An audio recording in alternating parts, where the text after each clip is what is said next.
Hi there, and welcome to the show. I so appreciate you being here and tuning in. My name is Christine, and if you're new to my work, I help parents who have extremely selective eaters. And I help teach you how to get them to learn to love food and have a really new, fresh start, good relationship with food. It's really a lifelong thing, right? That we are eating food. So, this topic is so near and dear to my heart. I absolutely love talking about all things food, nutrition, health, etc.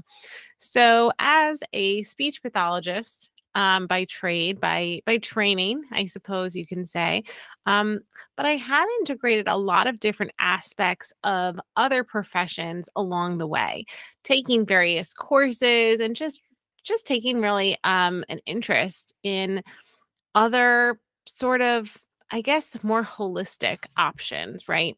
So that's what we're going to kind of talk about today because I sort of you know, I talk about how I'm a very holistic person, a holistic feeding therapist. And what does that actually mean? Right. So I thought I would just kind of talk about it. It's not like a term that, there isn't really any such thing really as a holistic feeding therapist, right? I guess I sort of created the term myself. But it's kind of drawn from different aspects of my experience and things, because there isn't a degree in it, there isn't a course in it, other than I guess, my courses, right, that I teach our parents.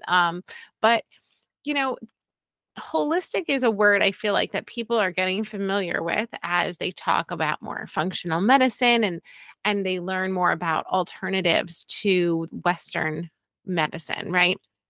So, holistic, I actually looked it up because I was like, well, what is the exact definition, right, for you for this? And because I want to give you this definition. So, the definition is it's characterized by a belief that parts of something are interconnected and can be explained only by reference to the whole, right? So, that's what I love to do. I love to look at the whole child because you can't isolate feeding and oral motor skills and the sensory system, everything is interconnected. And that's why feeding is so complex, right? And if you've listened to me speak before, you know that I say this constantly, how complex feeding is. And it's not an exaggeration at all, right? It's the most complex thing that humans do besides procreate. And children are not doing that, right? So, this is the most complex task that a child is going to need to do, right? With their bodies in terms of their physically using all different muscles and organs and systems, right? So, that's what I'm talking about. Okay. So, we're looking at all the different aspects when we're looking at feeding. So, when we're, evaluating and talking about, well, getting to the root cause, that is a very like holistic viewpoint towards this topic of feeding.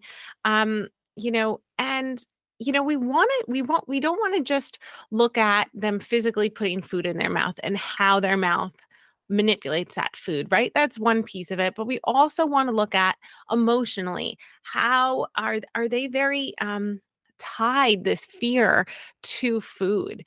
Are they very emotional about when there is food presented to them, maybe that they don't want or they don't like? Do they have that like very obvious negative reaction, either by leaving the table, throwing up, vomiting, right? Or are they just crying and upset or throwing the food, right? So, or they might just be argumentative, or they might immediately become difficult or get into a bad mood, right? So there's emotional pieces, then there's the sensory. There's a lot of different aspects that go into feeding. So when we look at a child, we are looking at all of those different aspects together. And we also are going to look at mindset, of course, right? Because that's sort of my thing is mindset. Because mindset is going to um, kind of be either what's going to propel you towards progress or hold you back, right? Depending on your mindset, your child's mindset, that is all going to play a role in the overall holistic view of where they're at with food and how far can we take them with this food? How far can they go before they reach that wall? Okay, so that's, I guess, sort of like what I guess what I'm talking about when I'm talking about that we are a holistic feeding therapists. We are talking about looking at all of those systems, looking at their attitude and affect towards food, and their mindset. You know, we like to we like to really go deep. So feeding and having trouble eating is one thing, but that means that your child is also probably not getting the nutrients they need, right? So I like to look at that aspect too. Well, what is their current diet and what things are just obviously missing? Like, for example, if we know that they don't eat any foods that have proteins or omega 3s, then that would be obviously lacking, right, from their diet. And what are the implications then of not having that in their diet, right? What do those nutrients do to the body to help the body move and function? So, right, you're going to then expect almost like a domino effect from there, right? Like their attitudes, they might have some behavioral issues, trouble focusing, and sometimes that's due to the types of foods that they're eating. So, this is what I'm talking about when we're talking about the whole child. Food is going to affect everything that the child does because our food is our fuel. Our food is what makes us who we are. We are literally what we are eating. So if we are eating the same thing every single day, right? We know that that's not great for our guts. And there is that gut brain connection. So we know that then, therefore, that is also not so great for our brain and thinking and cognitive and learning. So there is this much greater impact that feeding struggles have on children that is really, I think, just not talked about enough, and not given enough focus and attention, especially from many pediatricians. Not all, absolutely, but the vast majority do not see this holistic connection because they're not trained in holistic medicine. They're trained to compartmentalize different parts of the bodies and systems. So when you think of holistic and functional, you're talking about all of the things working together and being interconnected. Okay, so other ways that we think about being holistic is how their relationship with food is affecting their social well-being as well. Because as you might imagine, in fact, some of the reasons that we hear parents start to come to us, we always ask, what sort of goals they have and what difficulties they've been having. And we hear very, very often that they can't take them to birthday parties. They really struggle in those social environments. They struggle with school lunches. They're struggling on vacation. It's very hard to plan to do things because they're always working around their very limited diets. So there is a very social aspect of an emotional aspect that comes into play with a child's feeding as well. And that's not to mention, as kids get older, right? You might think, oh, my 4-year-old, he could care less what if he's eating.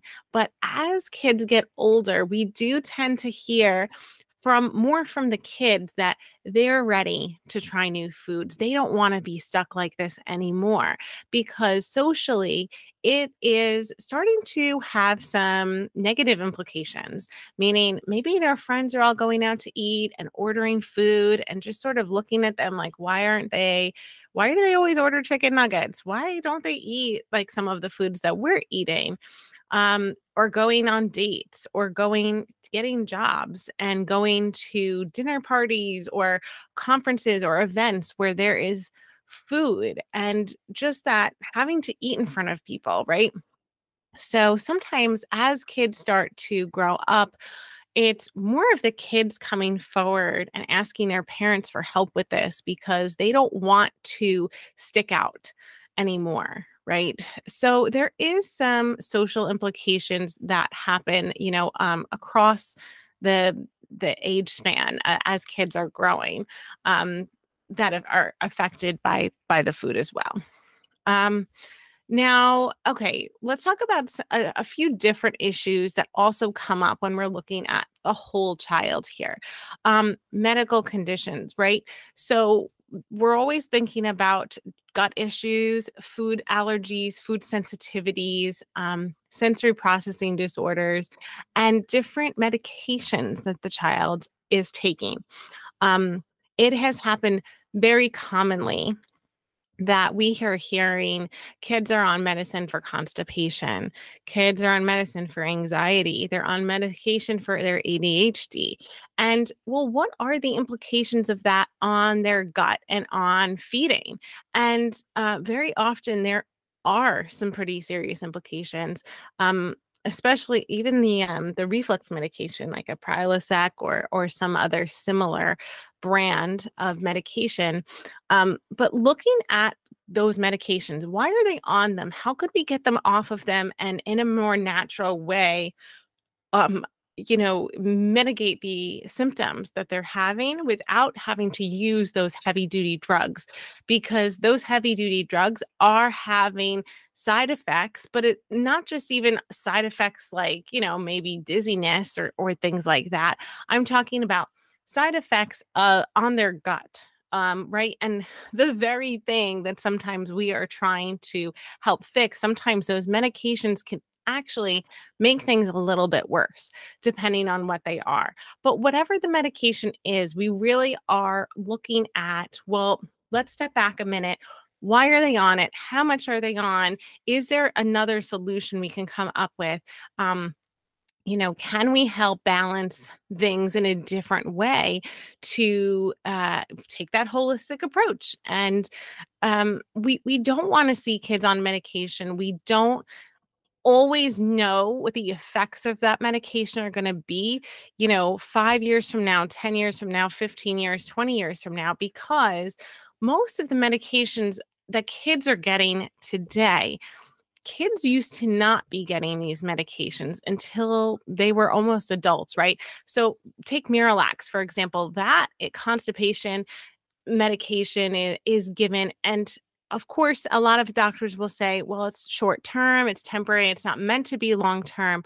But we see a lot of kids who are on that every single day for months before they come to us. And we're asking these questions. That's not even a drug that is allowed for children under 18 years old, right? So why are we giving a 6-year-old Miralax for months without asking questions about, well, what's causing the constipation? Is there something else, something more natural we can give that's less dangerous?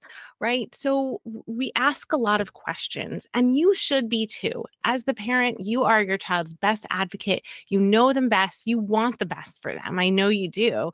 So asking and thinking holistically about how that one thing is going to affect the whole body, the whole system, because again, everything is interconnected.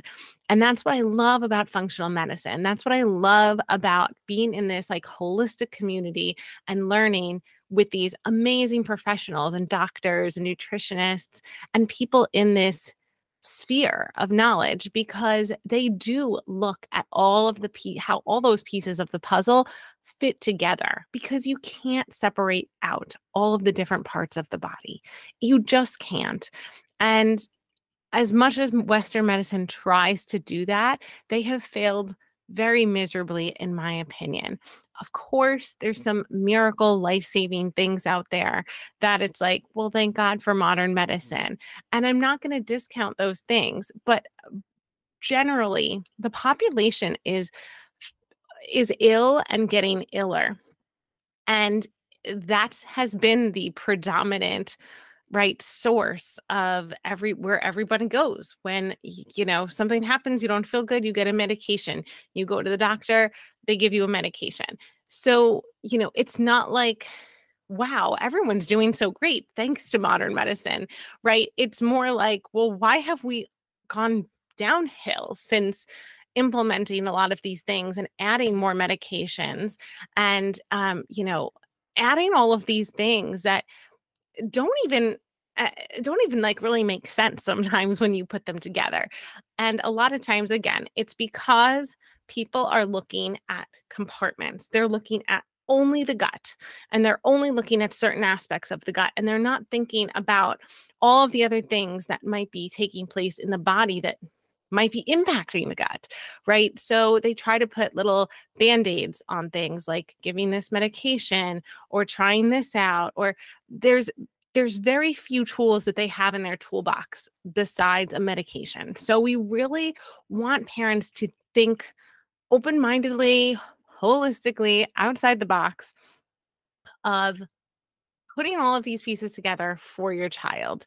Okay? And um you know, I'm going to compare, I guess, more of my holistic thoughts about feeding therapy with the typical behavioral approach to feeding therapy, which you're going to get if you're doing this with like an ABA provider, right? I have absolutely seen ABA therapists doing feeding therapy, and I am using air quotes there because usually what they're just doing is they're putting a demand on the child, giving them a token for kissing it, licking it, touching it, and calling it feeding therapy. But that is not, in my mind, what feeding therapy is.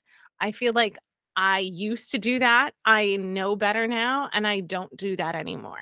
I'm not saying I've never done it. And I'm not even going to say that it didn't work because a lot of times a behavioral program like that, you will see results. However, those results usually do not stick. And why? Because you only modified their behavior while you were sitting in front of them. When you're gone, a lot of times they're not keeping up with that. They weren't motivated internally or intrinsically. They were motivated by the cookie you had at the end of that token tray, right? That's what they wanted. They were willing to suffer to get that item. But if you're not there, they're not necessarily going to be eating without that reward. We want kids to love food. And I'm not saying that that happens in every case with every kid. Perhaps there are some populations of kids where that is going to work really, really well. And maybe they'll be able to generalize to other aspects of their day and with other people. But I'd say the vast majority of kids, it's not going to stick with them. And I've seen this happen, right? A lot of times they'll say like, "Well, like they eat with you because you brought like your tokens with you. Like if I don't have that with us, like they're not doing it for me, right?" But also the other flip side I think of that is that you're always thinking, okay, well, if this is the behavior I want them to put it in their mouth, eat it, swallow it. Okay. But if we're ignoring that maybe they're constipated and they're uncomfortable, maybe their sensory system is completely overwhelmed. Maybe they don't even have the skills to properly chew the food, but you're going to force them to do that anyway. And you're overriding, you're not really addressing those other pieces that make up why they're struggling with feeding in the first place, right? That is going to, I think, set you back further because it might make kids actually not like food even more, right? They might do it in the moment because there's that instant gratification, that demand. But when you're thinking holistically, you wouldn't be doing those behavioral principles of take a bite, get a token, take a bite, get a token, or a sticker, or whatever, take a bite, get a piece of cookie, right? It, it's just not going to work forever. To me, that's a very like short term, okay, we're going to do this thing, we're going to get this result, and you might get a great result. But as soon as you take away that behavioral structure, it's not like you could just put a bowl in front of them and they're just going to eat it. And there can be some generalization, I think, because I have seen that. But I think very often there's other pieces of that whole body that are, asking for help, and it just you don't know sometimes what you don't know. So if ever there's a time where you're faced with, for example, something where someone tells you that this is the only part of feeding that you know, going to work for your child. I always ask parents, even if it's us, to look inside and feel what feels right. Does this feel right to you? Does it not feel right to you? A lot of times, as a parent, you're going to have a gut knowing of if something is right or wrong.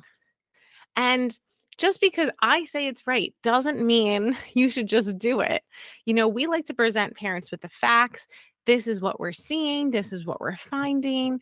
But don't just go always on the advice of one professional. I think all parents should really try to look inside and think about, well, what are they saying? Does this make sense? Does this feel right? Does it resonate with me? When they say this, do I go, aha? Or do they say this and I go, oh, that doesn't sound good, right? I want parents to really start to become their their child's best advocate, because you're going to have that gut knowing that the provider like myself is not even going to have. We don't have that gut knowing always about your child, but you probably do. So, um as we wrap up, I was kind of a long rambling episode, so I apologize. But yeah, I feel like I had a lot of things to say about holistic feeding therapy and how we do our holistic sessions, I guess, or assessments where we're looking at all the different aspects of your child. If you feel like, oh, there's so much about feeding that I just have not explored yet, start with our free quiz. It's 2 minutes. It will tell you what level your child is at and give you the next steps on how we can help. And we have so many great resources to help, from free to VIP, right? So whatever your budget, we do offer something to help you, right? So I think the best thing parents can do is get educated themselves and start to take action, however small. So, and this is your like reminder right now to go take some small action. Maybe it was just listening to this episode. Maybe it's literally just starting a little food diary and writing down things that you're noticing about your child throughout the day and what types of foods they're eating. There's so many resources we have, and there's so many strategies and little tips that you can pick up along the way. So remember, do what resonates with you, but do take at least one small action to move your child forward, because food is their fuel. This is such an important thing. And I really do want all of our kids to eat. Our goal is for each child to leave us eating more than 40 different foods, right? So if your child is struggling at less than 10 or less than even 25, that's our jam right there. That's where we can really help the most. So please reach out if you're struggling. Don't delay. Don't wait and see. And take that small action today. There's so much that you as a parent can do to start to change meal times for the better. So I thank you for listening, and we will talk next week about when picky eating is normal, because there is a normal time, or a more normal time, for kids to be choosier and more selective about their foods. But when is it? When is it appropriate? And when is it cause for concern? So we'll talk about that next time on the podcast. So thanks for joining us, and we'll see you next time. Thank you for listening to How to Unpicky Your Picky Eater. To learn more about achieving your child's feeding goals, check out Christine's website at foodologyfeeding.com. And be sure to tune in next time to How to Unpicky Your Picky Eater.